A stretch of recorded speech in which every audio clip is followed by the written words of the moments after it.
Bonjour à tous, on se retrouve aujourd'hui pour une nouvelle vidéo de talent et on va parler cette fois-ci de Nexans. Nexans, c'est l'un des leaders mondiaux, l'un des tout premiers leaders mondiaux et le numéro 2 en Europe de l'industrie des câbles.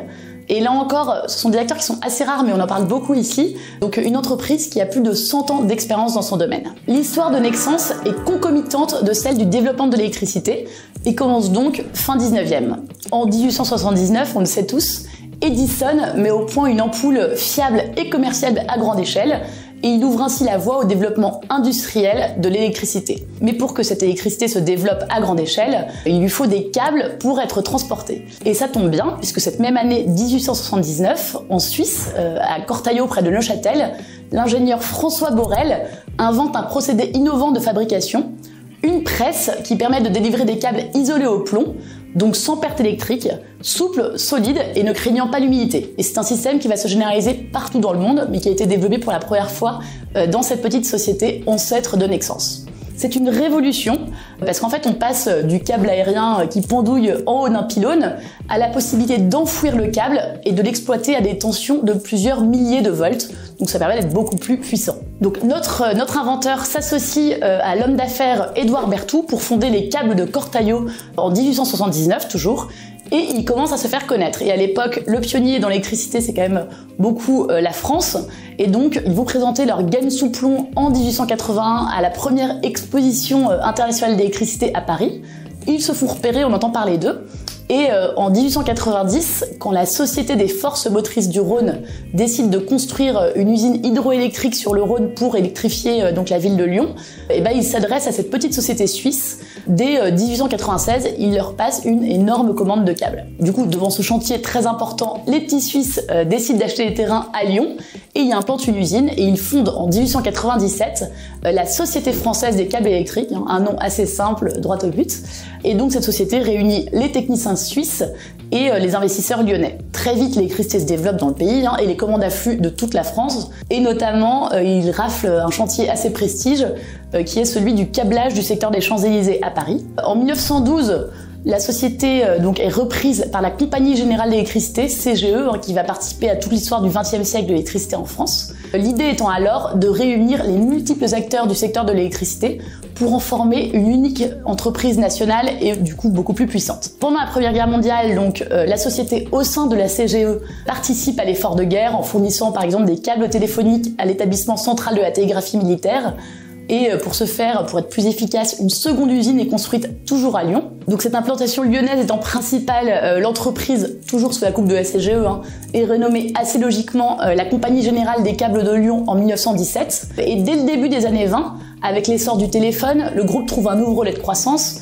En parallèle, les villes s'agrandissent, s'électrifient, s'illuminent, c'est les années folles. Et entre 1920 et 1924, le chiffre d'affaires des câbles de Lyon double, donc une progression très colossale en l'espace de très peu de temps. La croissance se poursuit dans les années suivantes. Même la Grande Dépression ne touche pas vraiment la société, puisque elle va notamment pendant cette période installer autour de Paris ce qu'on a appelé à l'époque la ceinture d'Hercule, qui reliait en fait 5 grandes centrales d'électricité autour de la capitale via des câbles souterrains, formant ainsi pour l'époque le réseau d'interconnexion le plus puissant au monde. Et le maillage des câbles permettait de sécuriser au mieux l'alimentation en électricité. C'est un principe qu'on utilise encore aujourd'hui. Et d'ailleurs, l'électrification à Paris fonctionne encore sur ce même principe d'une grande ceinture autour de la ville. Autre chantier assez impressionnant et emblématique, en 1936, l'entreprise participe au câblage de la ligne Maginot et en 1939, elle installe sous la Manche un câble téléphonique sous-marin en plomb de 900 tonnes et d'une longueur de 50 km qui nous relie donc à l'Angleterre. Après la Deuxième Guerre mondiale, qui va durement toucher les usines du groupe, la croissance du marché du câble reprend de plus belle, il faut reconstruire tout le réseau. Et en parallèle, les ménages commencent à s'équiper, donc ce sont les 30 glorieuses, en matériaux électriques de toutes sortes. Et en plus, le monde s'internationalise un peu et les projets de liaison longue distance se multiplient. Et en 1952, La Compagnie Générale d'Électricité, donc qui possède toujours les câbles de Lyon, a 62% de ses ventes qui sont générées donc par les câbles de Lyon. Donc c'est vraiment une activité très importante du groupe à l'époque. Un gros chantier représentatif de cette période, en 1958, ce sont les câbles de Lyon qui procèdent à l'installation d'un câble téléphonique de 900 km entre Marseille et Alger. Donc on avait les 50 km entre la France et l'Angleterre, là on en est à 900. Voilà, vous voyez la progression technologique très impressionnante en seulement quelques années. Les câbles de Lyon poursuivent donc leur croissance. Ils procèdent à une série d'acquisitions en France, deviennent alors le premier câbleur français et ils posent, là encore, on repousse les distances, une ligne entre Marseille et Beyrouth longue de 3400 km, permettant 120 communications simultanées, une prouesse technique pour l'époque. On a le choc pétrolier en 1973 qui va vraiment toucher durement l'activité de la CGE. Celle-ci est mise à mal par de nombreuses acquisitions, en proie à une concurrence exacerbée, donc il y a une restructuration qui se fait lieu dans cette période, pour encore mieux repartir dans les années 1980. Alors là, c'est une période vraiment de transition, parce que les clients historiques qui étaient EDF, PTT, donc les clients des câbles de Lyon, commencent à baisser leurs commandes. Mais en revanche, l'essor des télécommunications, permis par le développement de la fibre optique un peu partout dans le monde, entraîne une explosion vraiment de la demande. Les gens font la queue devant les bureaux des câbles de Lyon pour récupérer des câbles. Enfin, c'est ce que raconte le management aujourd'hui. Et donc, la société continue de grandir. Et pour ce faire, elle réalise également plusieurs grandes acquisitions majeures à l'international et devient ainsi, à l'époque, numéro 2 mondial de son secteur. Là encore, nouvelle phase de croissance, nouvelle prouesse technologique. En 1984 notamment, le groupe gagne un contrat géant pour 4 segments de la liaison Singapour-France en câble sous-marin téléphonique. Dans les années 80 également, la CGE commence un peu à se restructurer. Et les câbles de Lyon deviennent en 1986 une filiale d'Alcatel, créée elle-même l'année précédente, le tout toujours sous la houlette de la CGE. En 1991, les câbles de Lyon sont renommés assez logiquement Alcatel Cable. Et en 1993, nouvelle acquisition, le britannique STC Submarine Systems. Et Alcatel Cable devient à l'époque le leader mondial dans son domaine donc du câble. En 2001, la maison mère, donc Alcatel, décide de se recentrer sur son activité télécom et introduit donc en bourse sa filiale câble de cuivre et composants qui deviendra à ce moment-là, qui prendra le nom de Nexans, le Nexans que l'on connaît aujourd'hui. Et en revanche, Alcatel, pas fou, garde l'activité à l'époque la plus rentable qui était les câbles de télécommunications sous-marins. Donc c'est important de le noter, Nexans qui rentre en bourse à cette époque-là n'est pas toute l'activité câble et n'est donc plus le leader mondial. Alcatel conserve donc 20% du capital de Nexans avant de se désengager totalement en 2005 et depuis lors le groupe est donc totalement libre et donc coté en bourse depuis une vingtaine d'années maintenant. Suite à cette introduction en bourse, la société continue les acquisitions. On peut mentionner l'une des plus notables, c'est le leader sud-américain du câble, le chilien Madeco en 2008.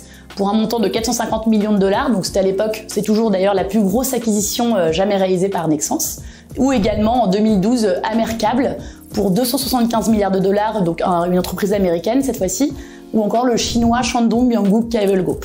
Alors Nexans aujourd'hui, qu'est-ce que c'est ? Eh ben, en 2020, la société a réalisé un chiffre d'affaires d'un peu moins de 6 milliards d'euros. Il possède des implantations industrielles dans près de 40 pays dans le monde, mais quand même un tropisme très européen puisque les 3 premiers pays, la France, l'Allemagne et la Norvège, représentent pratiquement 40% de son CA et donc l'Europe est la première région du groupe toujours. Aujourd'hui donc, Nexans produit principalement des câbles ou assimilés bien sûr, avec quelques accessoires autour, à destination de 4 grands marchés principaux, bâtiments et territoires pour 42% des ventes, industrie et solutions pour 21% des ventes, haute tension et projets pour 12% de son chiffre d'affaires, et enfin télécommunications et données pour 7%. Nexans évolue donc sur un secteur, celui des câbles, qui a plusieurs caractéristiques assez particulières.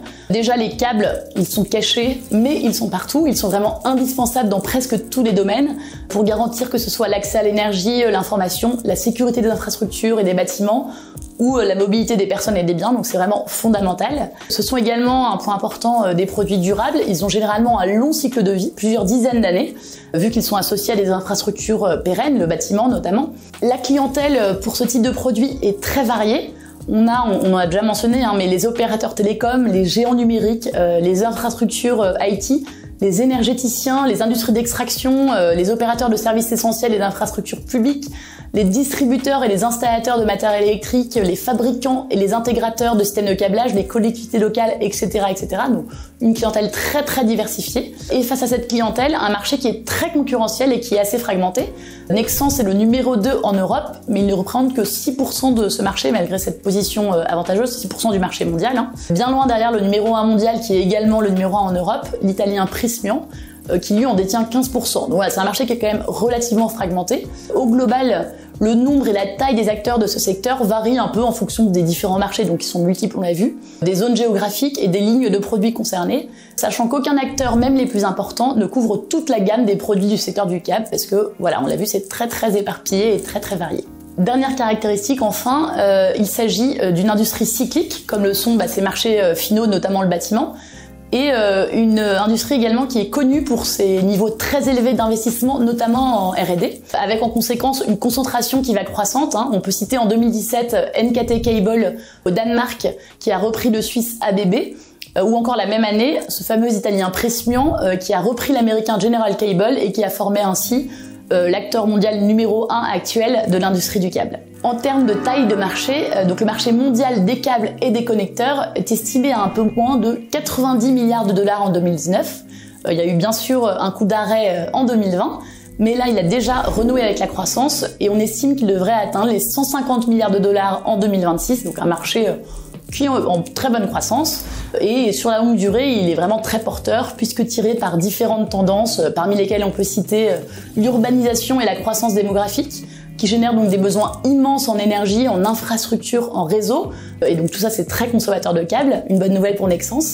Également, autre tendance lourde, la montée en puissance d'Internet avec le passage au très haut débit, puis à la 5G, l'Internet des objets également, tout cela nécessitant un accroissement important des liaisons en fibre. Également, la montée des politiques publiques en faveur du développement durable, qui nécessitera donc de s'accompagner de besoins immenses en infrastructure et en réseau plus durables. Et plus généralement, l'augmentation de la consommation d'énergie dans le monde amène également un vrai risque de blackout, notamment dans les centres-villes des grandes villes dans le monde, en raison de l'obsolescence du réseau de distribution de câbles.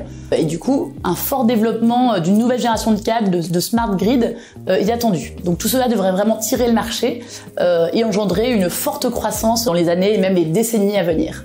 Sur ce marché donc très porteur mais soumis, on l'a vu, à une très forte concurrence, Nexans dispose de plusieurs atouts qu'on va détailler maintenant. Déjà, le groupe possède, on l'a vu, une très longue histoire, une véritable expérience, une renommée qui représente vraiment un réel avantage concurrentiel. Les clients tendent toujours à privilégier les sociétés leaders sur leur marché et c'est le cas de Nexans, c'est un vrai leader mondial. Ensuite, le groupe dispose d'une forte capacité de recherche et d'innovation. Il développe sans cesse de nouveaux produits pour pouvoir toujours répondre aux besoins de sa clientèle, laquelle est toujours plus exigeante, et ceci afin de pouvoir maintenir son positionnement sur ces marchés. Et enfin, on a évoqué la consolidation du secteur en cours, toujours en cours. Eh bien, Nexans a une taille de bilan et une expertise en termes de métier et de géographie qui lui permettent d'être potentiellement un acteur majeur de la consolidation en cours. Il pourrait être candidat à un rachat d'une entreprise. D'ailleurs, il était en concurrence avec Prysmian pour le rachat de l'américain qu'on a mentionné tout à l'heure. Donc voilà, dans les années à venir, ça pourrait aussi être un événement qui pourrait affecter dans le bon sens la trajectoire de Nexans. Il a les moyens de continuer à se consolider sur son marché. Alors maintenant, quelle est la stratégie de Nexans pour les années à venir ? Elle se décompose en deux grands volets. Maîtriser ses coûts, déjà, continuer de les maîtriser pour générer une croissance rentable. Donc ça, ils ont entamé un programme en ce sens depuis quelques années. Et on en voit déjà les fruits lors des derniers résultats du groupe, y compris durant la crise sanitaire. Voilà, une politique assez remarquable. Et également, l'autre grand point, c'est se concentrer sur leurs activités les plus créatrices de valeur pour devenir un pure player, c'est le terme à la mode, de l'électrification, afin de couvrir l'ensemble de la chaîne de valeur, de la phase initiale de la production jusqu'au consommateur final, en passant par la transmission et la distribution de l'énergie. Est-ce que cette stratégie va marcher? C'est la grande question. Ce qui est sûr, c'est que les marchés y croient et l'ont déjà rémunéré. Après une décennie de patience de la part des investisseurs avec un cours qui traînaillait, le titre du groupe a déjà effacé sa perte de la crise sanitaire Et ensuite, il a continué de croître. Et en un an, post-crise sanitaire, donc, le titre a été multiplié par plus de 2. Donc, une croissance supérieure largement à celle du marché. Et pourtant, Dieu sait que le marché a cru. En ce qui nous concerne chez Hibou, après cette forte hausse, on n'est plus à l'achat sur le titre. Au moins, en tout cas, dans l'attente d'avoir évalué les effets à long terme de son recentrage vers l'électrique. Donc voilà, on est prêt à réviser notre position dans les mois, années à venir en fonction des évolutions du groupe. Et voilà, pour l'heure, le cours est assez élevé, sans doute un peu trop pour investir intelligemment à court terme. Voilà, j'espère que cette présentation, ce petit coup de projecteur sur Nexans vous aura plu.